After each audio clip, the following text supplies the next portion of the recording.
I'm really trying to, and I've talked to Steve about this, but trying to figure out how to get some foundational cash flow in my portfolio, and then start to learn the non-performing. And I'm trying to figure out where the best way is, where best to go to find the performing loans. And Dion, I really love what you're doing, and interested in talking more. I don't know where I can add value. I know you've got some services as well. Steve's spoken highly of how you've been working together. I'm open to exploring ideas here. Yeah, I think just to kind of address those questions, there's no great answer, right? Again, everybody that comes that's new to the space always, they're looking for this great answer of where's all the loans, Yeah. They're everywhere and they're nowhere, right? Yeah, right. So trades are opportunistic. You have to be looking for them. And I think, look, this portfolio was a great portfolio. We flushed this out, and it ended up being a great trade. And it has, very high yield with, a lot of equity insulation. So these were just, these were good loans. And every investor is going to judge that risk appetite differently, right? And I think commonly what happens is that, because there's also no normalization to that.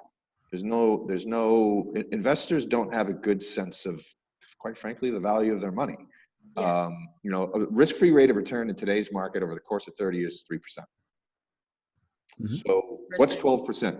Yeah, you go buy a government treasury bond for 30 years. You're going to get 3 points. That's what you're going to get.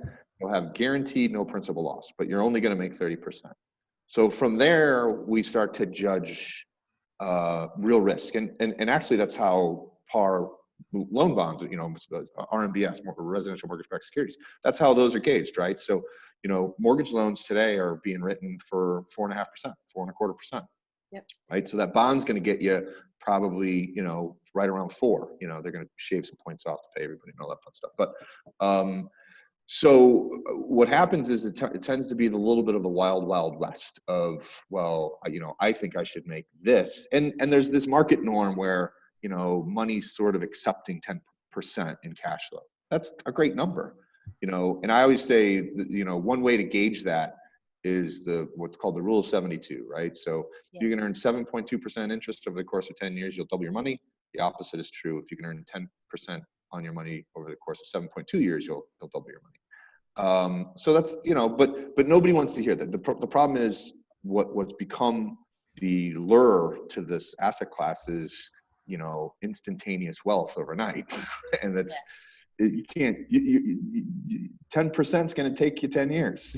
It's just the way the math works, right? And I think too, that's why a lot of people try to go with the non-performers, because they believe that those returns are going to be ginormous.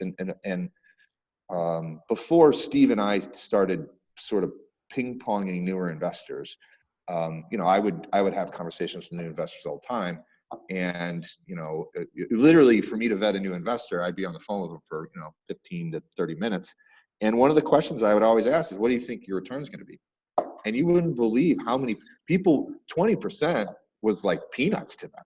And I was like, what are you talking about? Right.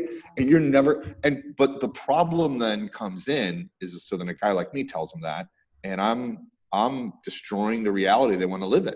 They're like, you just don't know what you're talking about. And I'm like, well, I sort of do. But then if you think about the implication of that is, if you're an investor and you want to go make an investment that earns that ridiculous, unmanageable return, what are you going to end up with? You're going to swing for the fence and you're going to end up with garbage. And that's what happens, right? So again, risk-free rate of return. If you have no risk, you get 3 points. The further you get away to earn that money, what you're doing is you're taking more and more risk. And you're going to do so taking on risks that you don't understand. You're going to be buying files that you don't know are supposed to be in them. This is why second liens are so, so popular, is because, well, I can spend I'm going to spend $2,000 and collect 30. You're probably not. No, you know, there's a reason why those cost 1 point, right? There's a reason why those don't trade for high dollars, is because the collectability is not high. So you're probably going to spend a lot of money and collect a very little. Good luck trying to make your money back. And I think that's what, you know, that's the difference that, and Steve and I talk about this. We were just talking about this, you know, sort of last week. We want to stop trying to pick on the gurus as much, because we're starting to look like gurus, I guess. You know, we're doing these videos and these are the things that the gurus do. And you will find 30% yields. You will. Yeah. Absolutely. You know, you're going to get good at it. You're going to hunt. You're going to dig, and you're going to hit a home run once in a while. I mean, we just had one in this file. One of the delinquent accounts, just on a notice of default, $10,000 came in. Yep. And that was a surprise. I thought I was going to be selling a house in Lansing, Michigan, and turns out a relative of the borrower was there, and they were just rent skimming. You know, they were just rent skimming. And so when they were caught, they paid up. But that wasn't because I'm really good at this. You know, it's because I'm a bill collector and I know how to walk through that process. You know, we've got to get experience. We've got to work we can't do this. This has got to be a team sport. You try to do this alone, you know, and you look at the rest of your other portfolio. You know, you've got money in the stock market. Do you make 30% in the stock market? Well, why not? Well, you know, why do you think not having any skill at all is going to make you 30% in this market? You know, it's going to take a little time. Yeah. So like we taught when we started this, might as well make 17% to learn than make 0 and hope to make 30% at the end of a 18-month foreclosure cycle. Yeah. Or like as I like to say, the extraordinary is not the ordinary. Yeah. Right. Yeah. You'll get 30 points, but that's not the ordinary, right? Mm-hmm. The ordinary is going to be the ho-hum. You know, again, if you can get into a nice cash flowing asset for, 10, 12, to call it 12, anything north of 12, pat yourself on the back. You hit a home run. Yeah. Forget about it. Because so this is a good point too. The thing that you're missing is the real way to get that home run is manage it. And so that's the point that you're not understanding. So all right, I bought this loan. It's yielding 10. Well, how do I get it from 10 to 20? Get them to pay to 0 faster. Mm-hmm. And what does that take? That takes bill collection management. People don't want to do that. They just want to, I just want to buy into 30%. Yeah. Good luck. Yeah. That's not the way that works. Yeah. Well, I mean, I'm personally very interested in this space from a cash flowing perspective. I'm a learner. I love to learn. I know that I didn't want to go back into just the typical corporate world. I'm looking for other alternatives. And where do I want to do my learning? Where do I want to invest both my time, energy, and funds? And that's where I'm going down this path. So I'm just trying to navigate. And like I said, I know I'm close to where I want to take that action. And there are different ways of taking that action. There are joint venture opportunities out there, which I'm not too excited about. There are folks out there that will, serve a consulting, and, there's a fee, and, you can work with them. You can just go out on your own and just say, hey, I want to do this. At the same time, you don't know what you don't know. And I know there's a lot that I don't know. So how do you get that experience and the guidance? So those are some of the things that, as a new investor, that I'm wrestling with, is to figure out how best to accomplish it.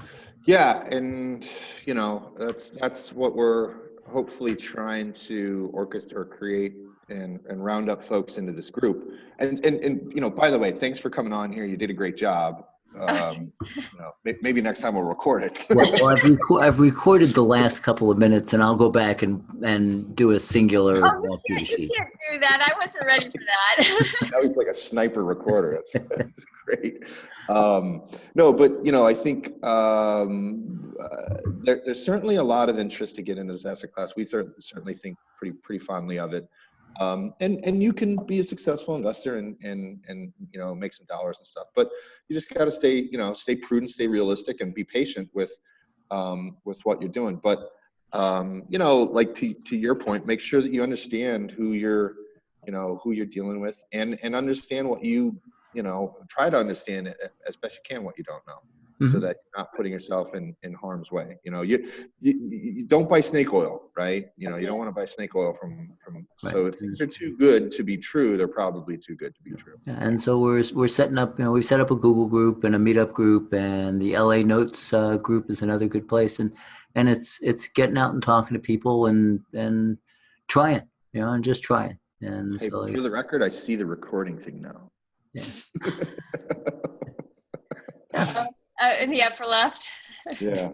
Yeah. So this is so we've got a little bit of human interest here at the end, and like I said, I'll go back through the spreadsheet and walk through those numbers for other folks. We've got another recording coming up tomorrow. That is the open mic night that you called it, right, Steve? Yeah.